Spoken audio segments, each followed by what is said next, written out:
Państwu. Otwieram obrady 33 sesji Rady Miasta Sejm. Witam na dzisiejszych obradach pana burmistrza. Witam panią mecenas. Witam służby mundurowe, przedstawiciela Straży Granicznej. Przepraszam, że bez tytułów i bez funkcji, bo ciężko mi to. Witam przedstawiciela powiatowej komandy policji w Sejmach. Witam pana zastępcę komendanta Państwowej Straży Pożarnej. Witam panią kierownik Ośrodka Pomocy Społecznej. Witam panią przewodniczącą Rady Seniorów. Dziękujemy, że pani bierze w naszych obradach udział. Witam pana prezesa spółki gospodarki komunalnej, Mariusza Jabłowskiego. Witam panią i panów radnych. Witam media. Proszę państwa, dziś taki ostatni dzień października, listopada, Andrzeja. Mamy wśród swoich radnych Andrzejów, akurat dzisiaj nie widzę, ale pomimo tego wszystkim Andrzejom, przede wszystkim naszym radnym składam serdeczne życzenie wszystkiego najlepszego z okazji Andrzeja. Proszę państwa, cienko mamy tu dzisiaj z frekwencją w naszej Radzie 9, nas to jest forum. I jest, obrady nasze będą prawomocne. Kilku radnych przyjął sprawiedliwie.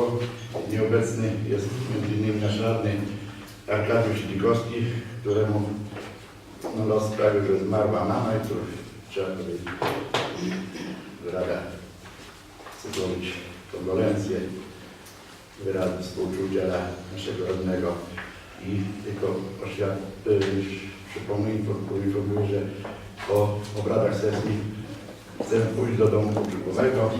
Dom będzie miał z państwa radnych i państwa chęć. Proszę się dołączyć, pójdziemy radnym. Przechodzimy do porządku obrad. Czy państwo radni otrzymali porządek obrad? Czy jakieś są uwagi, wnioski? Nie widzę. Przechodzimy do przegłosowania. Kto z pań i panów radnych jest za przyjęciem porządku obrad dzisiejszej sesji? Proszę o podniesienie ręki. Jednogłośnie. Dziękuję. Kolejnym punktem porządku jest przyjęcie protokołu z obrad 31 i 32 sesji Rady Miasta Sejm. 31 sesja odbyła się 30 września, dość dawno. Protokoły były wysłane drogą elektroniczną. Państwo radni otrzymali, zapewne zapoznali się uwagi, wnioski. Proszę bardzo. Nie widzę. Przystępujemy do głosowania nad protokołem 31 sesji Rady Miasta Sejm. Kto jest z pań i z panów radnych za przyjęciem protokołu 31 sesji? Jednogłośnie. Dziękuję. Czy są uwagi i jakieś zastrzeżenia, wnioski do protokołu 32 sesji? To była sesja wywołana na wniosek pana burmistrza. Również protokół został dostarczony państwu radnym. Czy są jakieś uwagi, wnioski? Nie widzę. Kto z pań i z panów radnych jest za przyjęciem protokołu 32 sesji Rady Miasta Sejmu? Jednogłośnie. Dziękuję. Punktem czwartym wystąpienie zaproszonych gości. Czy ktoś z państwa zaproszonych gości ma chęć zabrać głos? Ja tylko dodam dzisiaj, że mniej tu jest wśród naszych zaproszonych gości osób, bo zbiegły się akurat sesje. O 14 jest sesja powiatu, o 10 była sesja w Półsku, może jeszcze niektórzy nie wrócili, także...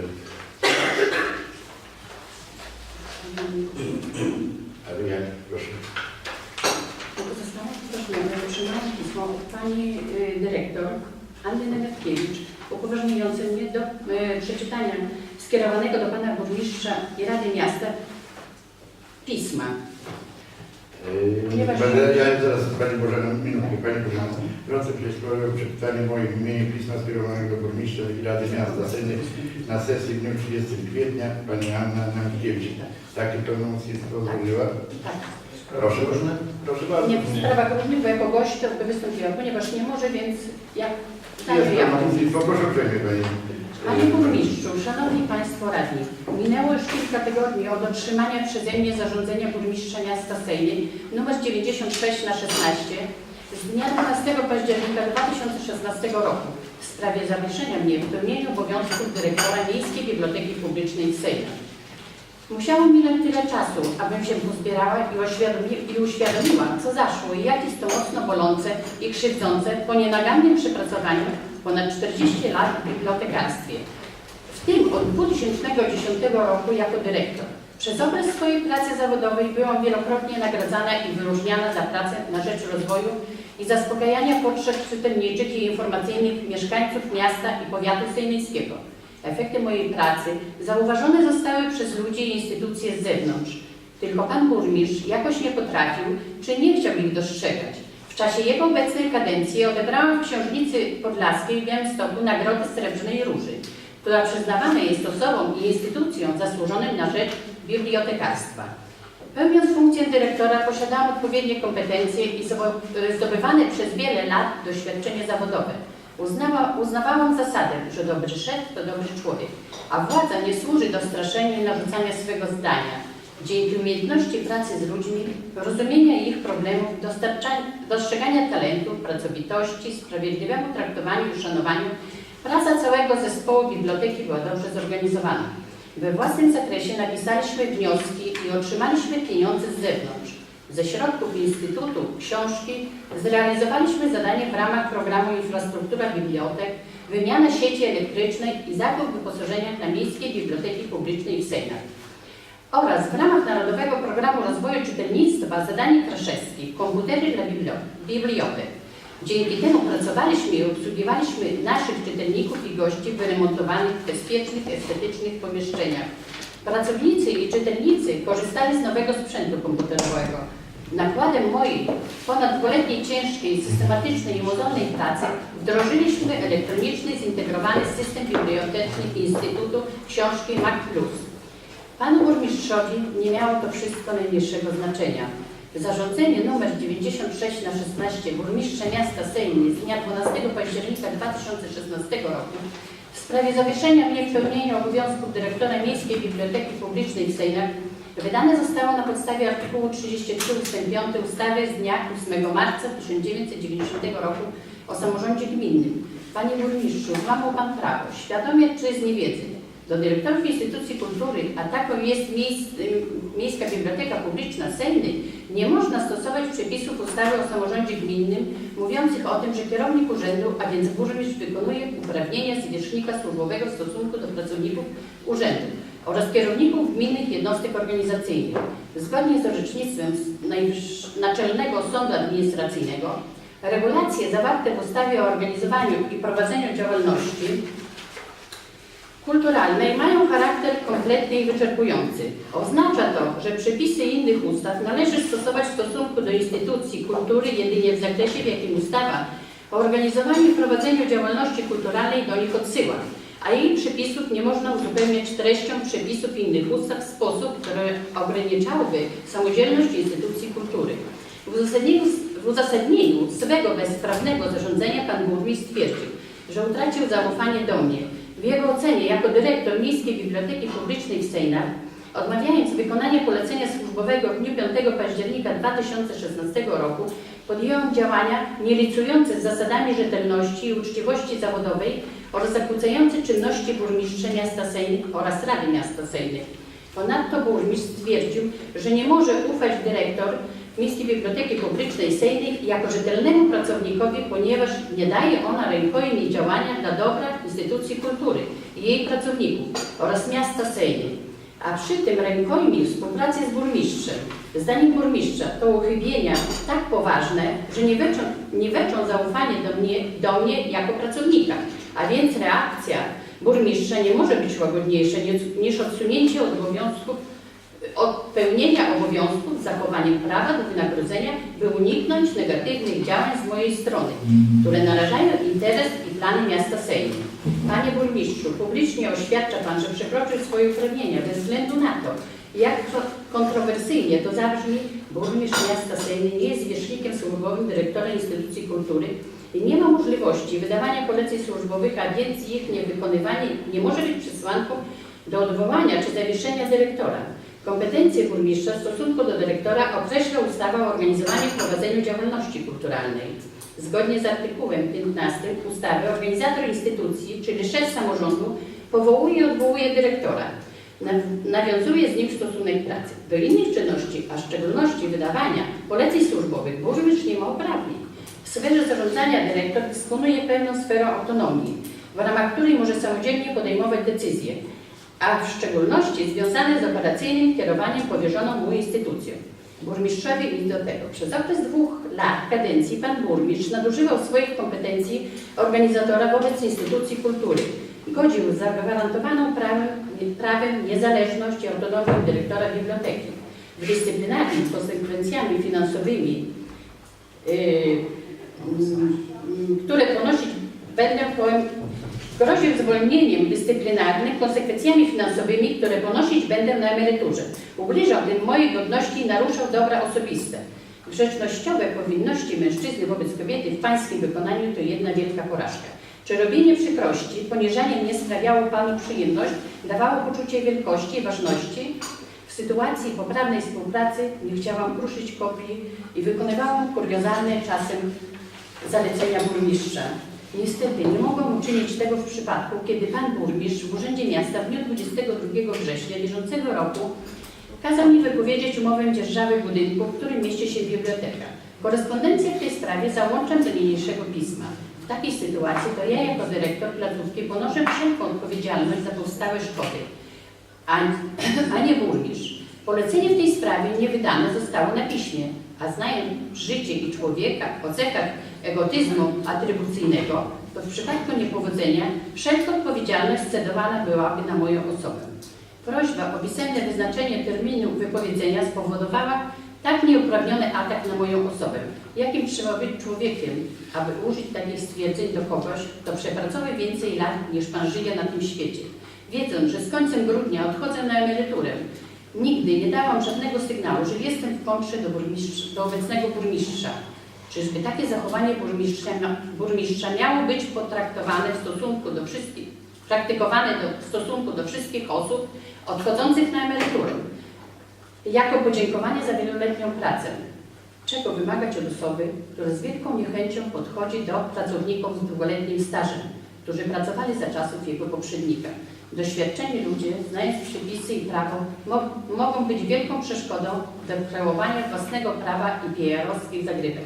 Kończąc, chciałabym zapytać Państwa radnych, w jaki sposób zakłóciłam czynności Rady Miasta w stosunku do Miejskiej Biblioteki Publicznej w Sejmie, o których pisze burmistrz w swoim uzasadnieniu. Do tej pory żadnych zarzutów od Państwa nie słyszałam, a wręcz odwrotnie. Zapatrywania radnych w tym temacie są bardzo zbieżne z moimi argumentami zawartymi w piśmie do burmistrza miasta Sejmu. Przed odejściem na zasłużoną emeryturę chciałabym podziękować wszystkim radnym tej i poprzedniej kadencji za bardzo dobrą współpracę, pomoc i wsparcie. W przeciwieństwie do obecnego burmistrza współpracę z radnymi będę wspominać z wielkim szacunkiem i wdzięcznością. Życzę wszystkiego najlepszego, dużo zdrowia oraz wszelkiej pomyślności w życiu osobistym i zawodowym. Z wyrazami szacunku, Anna Namiotkiewicz. Dziękuję bardzo. Miłe słowa, przykre. Wiem, proszę Państwa, ja nic nie dodam do tego. Muszę dodać, że to przeczytała szefowa Komisji Rewizyjnej kontrolującej tą placówkę. A dlaczego miałam nie przeczytać to poważnie? To nie ma nic wspólnego z kontrolą, proszę Pana. Pani pokazała, Proszę nas przestać tu bez przerwy sugestie zgłosić. Sugestie Pana. Ale ja proszę o spokój. Czytana została, jest pełnomocnictwo, wpłynęło do mnie pełnomocnictwo. Powinno być odczytane w Dobrze. punkcie. Czy ktoś z Państwa radnych ma zabrać jeszcze jakiś głos? Nie ma. W związku z tym ja może trochę milsze przeczytam takie krótkie pisemko. Szanowni Państwo, Wysoka Rada, jest nam niezmiernie miło, że Miejski Ośrodek Pomocy Społecznej w Sejnach podczas obchodu Wojewódzkiego Święta Pracownika Socjalnego znalazł się wśród 6 wyróżnionych ośrodków pomocy społecznej. 23 listopada 2016 roku w sali konferencyjnej Podlaskiego Urzędu Wojewódzkiego w Białymstoku odbyły się obchody Dnia Pracownika Socjalnego. Podczas uroczystości wojewoda podlaski Bogdan Proszkowski wręczył 6 wyróżnień ośrodków pomocy społecznej z województwa podlaskiego. Takich ośrodków jest w naszym województwie ponad 120. Miło jest poinformować, że wśród wyróżnionych za zaangażowanie w działania podejmowane w trosce o najbardziej potrzebujących oraz profesjonalną i oddaną pracę na rzecz drugiego człowieka, wyróżnienie w postaci grawentonu od pana wojewody dyplomu uznania od Rejonowego Ośrodka Pomocy Społecznej w Białymstoku otrzymał Miejski Ośrodek Pomocy Społecznej w Sejmie. Pozwolę Państwu, że na ręce pani Renaty Kruszczyk, kierowniczki Miejskiego Ośrodka Pomocy Społecznej, dla wszystkich pracowników ośrodka złożę szczere wyrazy uznania i gratulacje za tak zaszczytne wyróżnienie. Proszę Pani Kierownik o przekazanie wszystkim pracownikom gratulacji i życzeń wszelkiej pomyślności w pracy zawodowej i w życiu osobistym. Dziękujemy Pani Kierownik. Dziękuję Pani. Gratuluję. I tak jak czytałem, proszę powiedzieć. Telewizji nie było za przyjemne.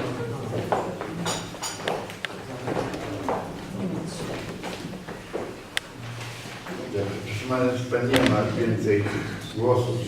Przechodzimy do punktu 5. Sprawozdania spraw burmistrza miasta od ostatniej sesji oraz informacji o wydanych decyzjach i zarządzeniach w okresie międzysesyjnym. Proszę uprzejmie, Panie Burmistrzu. Sprawozdanie burmistrza miasta Sejmu wydanych decyzjach i zarządzeniach za okres od dnia 30 września 2016 roku do dnia 30 listopada 2016 roku. Decyzje z zakresu dodatków mieszkaniowych 49, dodatków energetycznych 7, podziałów 2, zezwolenia na temperaturę 3, wymiaru bądź zmiany wymiaru podatku od nieruchomości rolnego łącznego zobowiązania pieniężnego 9, decyzje w sprawie nadpłaty 5, razem 75, zarządzenia w sprawie otwarcie konkursów ofert na wsparcie realizacji zadań publicznych w zakresie przeciwdziałania uzależnieniom podrobnym społecznym 2, w sprawie określenia sposobu wykonania prawa 2, w sprawie organizacji systemu wykrywania alarmowania w mieście Sejmie 1, w sprawie organizacji działania systemu wczesnego ostrzegania zagrożenia w mieście Sejmie 1, w sprawie przeprowadzenia konsultacji z mieszkańcami miasta Sejmu w sprawie projektu rocznego programu współpracy miasta Sejmu z Sejmu Pozarządowym oraz innymi programami uprawnionymi z podmiotami na rok 2017 1, w sprawie sprzedaży działki dotychczasowemu użytkowi wieczystemu 1, w sprawie zawieszenia pani Anny Wojtkiewicz w pełnieniu obowiązków dyrektora Miejskiej Biblioteki Publicznej w Sejmach 1, w sprawie czasowego powierzenia obowiązków dyrektora Miejskiej Biblioteki Publicznej w Sejmach 1, w sprawie utworzenia formacji obrony cywilnej 1, w sprawie ogłoszenia konkursu na wolne stanowisko sekretarza miasta Sejmu 1, w sprawie powołania komisji rekrutacyjnej do przeprowadzenia naboru na wolne stanowisko sekretarza miasta Sejmu 1, w sprawie przeprowadzenia konsultacji z mieszkańcami miasta Sejmu projektu miejskiego programu profilaktyki i rozwiązywania problemów alkoholowych i przeciwdziałania narkomanii na 2017 rok 1, w sprawie zmian w budżecie miasta Sejmu na 2016 rok 2, w sprawie przyjęcia projektu uchwały budżetowej miasta Sejmu na 2017 rok 1, w sprawie przyjęcia uchwały w sprawie uchwalenia wieloletniej prognozy finansowej miasta Sejmu na lata 2017-2024 1, w sprawie ustalenia stawek czynszu z tytułu dzierżawy gruntów komunalnych miasta Sejmu 1, w sprawie powołania zespołu roboczego do spraw przygotowania gminnego programu rewitalizacji miasta Sejmu 2, razem 21. Krótko kalendarz 5 października odbyłem spotkania z panią Barnicką. Wyniki tego spotkania dzisiaj stają na sesji. 6 października razem z inwestorem odwiedziliśmy Powiatowy Urząd Pracy w Sejnach i ustaliliśmy, że z początkiem roku 2017 jest możliwość wysłania na szkolenia z gwarancją zatrudnienia w Augustowie do czasu powstania w Sejnach 3 tur po 40 osób, czyli 120 osób. 7 października miało posiedzenie Młodzieży Rady Miasta. 11 października odwiedziłem z panem inwestorem starostwa powiatu sejmińskiego i omówiliśmy wszystkie kwestie związane z inwestycją. 14 października miały miejsce obchody 50. Szkoły Podstawowej w Sejnach. Również 14 października odwiedził nas pan ambasador Jarosław Czubiński, ambasador Rzeczypospolitej w Wilnie. Chciałbym publicznie podziękować panu ambasadorowi za godło narodowe, które podarował burmistrzowi, w związku z czym, że przy jednej z wizyt w Sejmach zauważył, że orzeł, który wisi w gabinecie burmistrza, jest czarnym ptakiem, a nie naszym regulaminowym godłem. Otrzymaliśmy godło używane przez MSZ we wszystkich placówkach.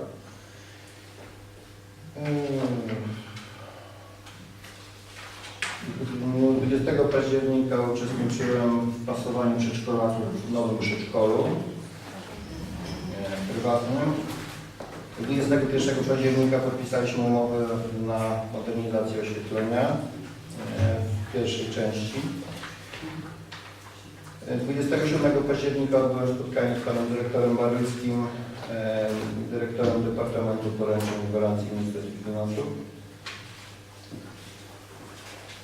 4 listopada miały miejsce obchody organizowane przez Seniowskie Towarzystwo Opieki nad Zabytkami razem z Fundacją Dom Literski imienia Atanasa Baranowskasa w Sejmach poświęcone obchodom wydawnictwa Szalginic. 11 listopada Święto Narodowe, 13 listopada 210. rocznica śmierci Emilii Blatter w Kopciowie, organizowana razem przez miasto Sejmy i przez merostwo Złoździej.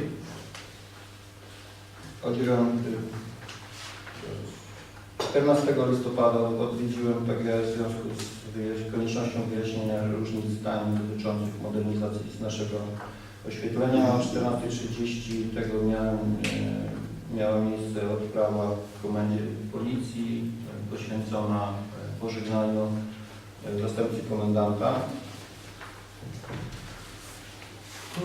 16 listopada miało miejsce spotkanie z osobami, które podpisały się pod protestem w sprawie przeprowadzenia inwestycji stoczniowych w Sejmach.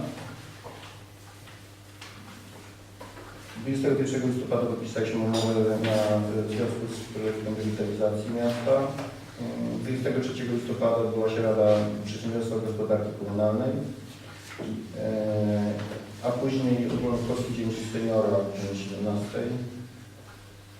28 listopada odbyłem spotkanie z panem prezesem Mackiewiczem w związku z planowaną w Sejmach inwestycją rozprężalni gazu. To tyle w skrócie. Kalendarz Dziękuję. A przepraszam, jeszcze jedna pozycja tutaj mnie ominęła, to znaczy wyjazd z panem Kwaterskim do Białegostoku, gdzie staraliśmy się w dyrekcji u pana dyrektora Subimy, nosimy starania o to, żeby Zarząd Dróg Wojewódzkich przystąpił do budowy, do dalszej realizacji budowy odcinka łączącego trasę, którą wybudowali dotychczas, która się kończy na Rogarkach Sejm z trasą krajową. No i spotkaliśmy się z jakąś życzliwością w tym miejscu. Bardzo dziękuję panu dyrektorowi Koterskiemu, który umożliwił to spotkanie i zapewnił dobry klimat. Czyli tak zwanej obwodnicy sejmickiej, tak? Tak. Znaczy, nie wiem, bo ja nie spotkałem, że jako pan też jeszcze miało podpisanie umowy z dzierżawy. Możliwe może dlatego, że po godzinach pracy, ale to już informowaliśmy publicznie. Jest do państwa. Dobrze. Dobrze, dziękuję. Przechodzimy do kolejnego punktu. Interpelacja radna. Proszę uprzejmie. Interpelację. Proszę radny sobie. Panie Burmistrzu, w Sejmach jest przeprowadzana modernizacja oświetlenia. Ja chciałem zapytać, w jaki sposób ona przebiega. Czy wymienione będą tylko uszkodzone latarnie, czy będą wymieniane wszystkie? Ile jest zakupionych tych latarni i w jakiej kolejności ulice będą wyposażane w te latarnie? Minuty.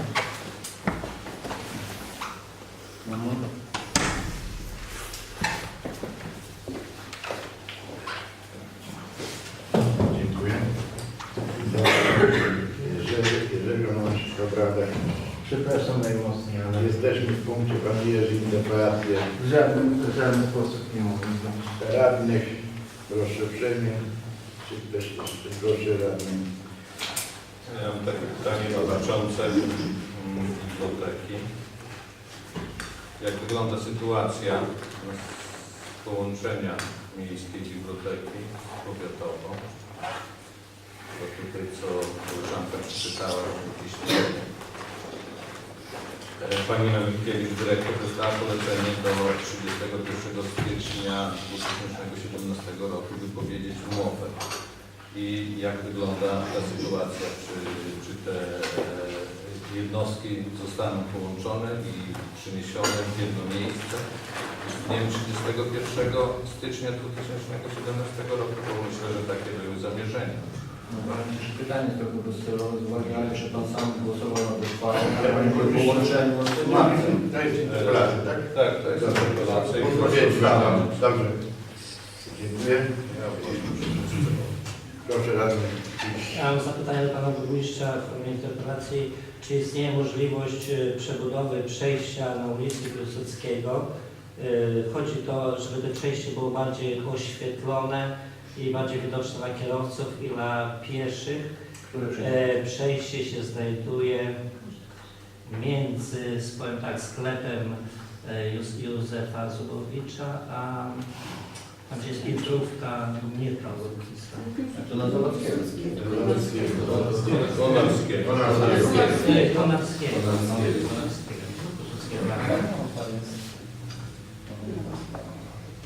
Wszystko. Dziękuję. Wszyscy mają zapytania?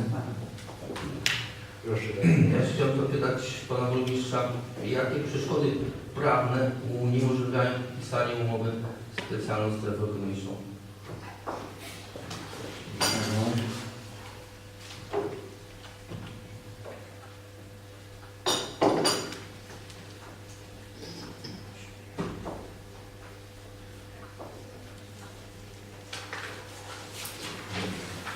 Panie Burmistrzu, ja mam jedno zapytanie do Pana. Jakie są powody, że w pół roku w zasobach mieszkaniowych miasta są wolne nieprzydzielone lokale, za które miasto ponosi koszty eksploatacji tych lokali? Ulica Tokowa i Baczna Diaga. To wiemy. A mógłby Pan jeszcze raz powtórzyć pytanie? Nie wiem, są powody, że nie przydzielane są te wolne lokale. Od pół roku już na miasto i za używanie płacić na kilka części tego. A używanych jest tak wiemy dużo. I po drugie, Panie Burmistrzu, nie wiem, czy Pan w interpelacjach pytam, ale to korzystając razem z przedstawicielem policji, jest okres już ten zimowy. Ja wcześniej też zauważyłem, że na niektórych posesjach, nie tylko prywatnych zresztą, jest ogólny nieporządek na chodnikach, w otoczeniach tych posesji. Jeden odśnieża, 5 nie odśnieża. Tak samo to jest i dam przykład, to przed pocztą komunalna zawsze swój kawałek odśnieży, poczta prawie praktycznie nigdy nie odśnieża. Nie wiem, czy wpłynąć na to, Panie Burmistrzu, tak samo i porządek, pomimo, że już jest jesień, ale to jest aktualne będzie cały czas. Ja nie wiem, nasze te posesje jakoś, otoczenie tych posesji zostało tak zlekceważone. Kiedyś jak jakaś była taka komisja, chodziła, która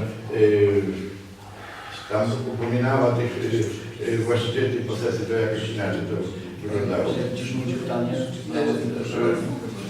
Wpłynąć na to, czy to, nie wiem, naszym sposobem, czy komunalna, czy przez policję, aby zobowiązać właścicieli posesji do utrzymywania porządku i odśnieżania chodników. No weźcie, no bo nie porządek już tam na podstawie to chyba Jak brzmi pytanie, czy ja zamierzam to robić, czy zamierzam wysyłać pisma, czy... No to Jak brzmi pytanie? wysłać, wystosować odpowiednie pismo. Czy będę reagował na takie temat? Tak. Będę reagował.